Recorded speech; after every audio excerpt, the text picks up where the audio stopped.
amigos del ajedrez, soy el maestro internacional Julio Bogli y deseo que nuestros vídeos les ayuden a mejorar su juego. Suscríbete al canal. Gracias. Hola amigos del ajedrez. Los finales son importantes y conocemos muchos de ellos. Incluso los grandes maestros tienen un arsenal de conocimientos extraordinarios en posiciones claves que son fundamentales. Sin embargo, también los grandes maestros, como nosotros, muchísimas veces cometemos errores. Ellos, en finales que aparentemente son ganadores, cometen errores pensando que el plan que van a realizar es el correcto. Le aconsejo que en esta posición usted medite qué plan seguiría con las negras para obtener la victoria. La posición surgió en una partida entre el gran maestro Yusupov y Liubojevic en un torneo en Linares en el año 1992. Un error de gran maestro en el final permite al contrario empatar. ¿Cómo jugaría usted para forzar la victoria? Vamos a echar un análisis de esta posición. La torre blanca está atada a la defensa del peón de G3.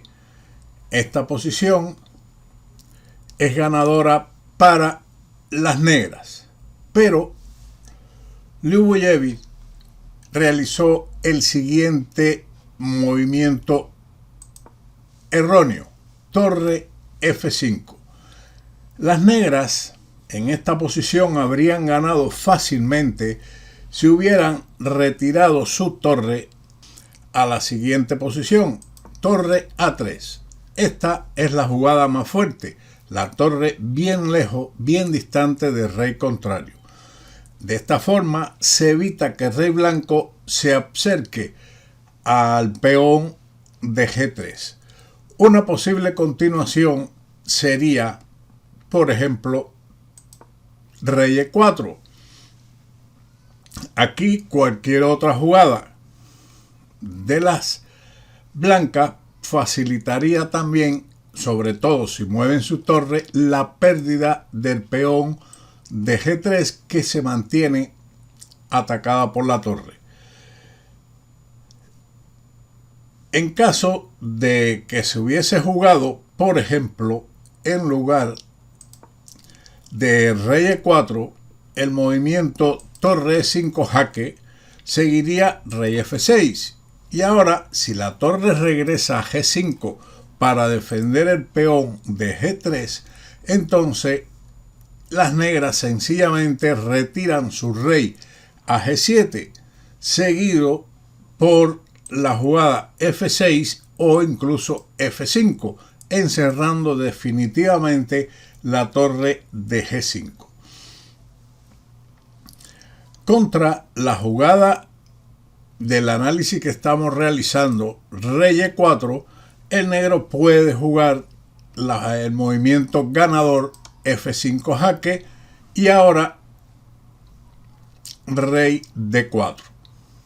No hay otra jugada efectiva, puesto que después de rey F4 sigue rey F6, defendiendo el peón de G6, seguido de la maniobra de torre A4 y torre G4. Se cambian las torres y se obtiene la victoria sin ninguna dificultad. Por lo tanto, tras rey D4 sigue torre A4 jaque, rey E3 y torre G4. Con lo cual el final de peones resultante es completamente ganador para las negras y usted lo puede estudiar. Siguiendo la partida, después de la jugada torre F5, siguió rey E4, torre por G5. Conduce a un final de reyes de tablas teóricas. Liubojevic pensó que con este cambio el final de peones que se presenta era ganador con un peón extra. Sin embargo, en lugar de ese cambio, la jugada torre F1 mantiene ligeras posibilidades de victoria, ya que el rey blanco está cerca del peón de G3 para defenderlo de cualquier ataque con rey F4, y la torre se puede activar hacia el ala opuesta para realizar jaques por el lateral. Un final que seguramente llegaría a tabla. Pero después de torre por G5 siguió H por G5. Esto es lo que Lugojevic había pensado que ganaba y tenía en la manga la jugada F6. Con esta jugada, que es la única posibilidad para intentar recuperar la oposición, el blanco logra el empate. No hay otra tampoco por parte de las negras para ganar. Eso también usted lo puede someter a un análisis, no nos vamos a extender demasiado aquí. Usted también está en su derecho y en su deber de analizar las posiciones para ganar habilidad. Tras F6 siguió G por F6, rey por F6, rey F4 y G5 jaque. ¿Qué juega usted para mantener el empate? Las blancas aquí tienen varias posibilidades, pero la jugada que sigue, rey F3, es la mejor opción y la única para lograr el empate. Analice usted también si el blanco hubiese jugado su rey en lugar de F3 a la casilla E3. ¿Qué hubiera pasado? Después de ese movimiento, la ganancia de la oposición por parte de las negras no va a tener fruto.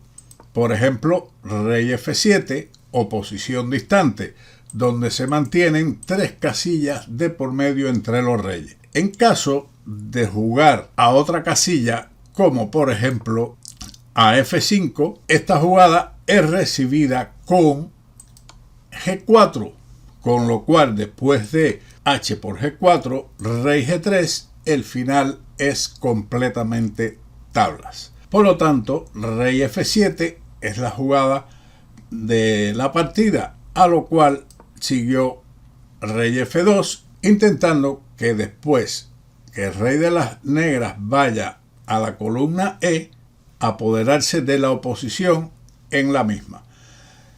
Sigue rey E6. ¿Dónde jugaría usted? Bueno, el blanco mantendría la oposición jugando rey E2, con lo cual quedan 3 casillas de por medio. Es una de las claves en la oposición a distancia. Rey E2, rey D6, rey D2, rey C5 y ahora oposición diagonal, rey E3. Aquí se acordó el empate. Podría seguir, por ejemplo, la continuación rey D5, pero también les recomiendo que otras jugadas que puedan realizar las negras no les van a ayudar para intentar obtener la victoria. Analice también rey D3, G4, ganando nuevamente la oposición, pero ya al final no se puede ganar. Sigue rey E3, rey E5, rey D3. Y así no se puede obtener la victoria por parte de las negras. Es un final muy curioso e interesante. Espero que este final le sea de utilidad y si se le presenta el mismo, no cometa estos errores del gran maestro Lugojevic, que permitió a Yusupov empatar este final. Sin más, nos veremos como siempre en otro vídeo de ajedrez con Bowdy. Chao.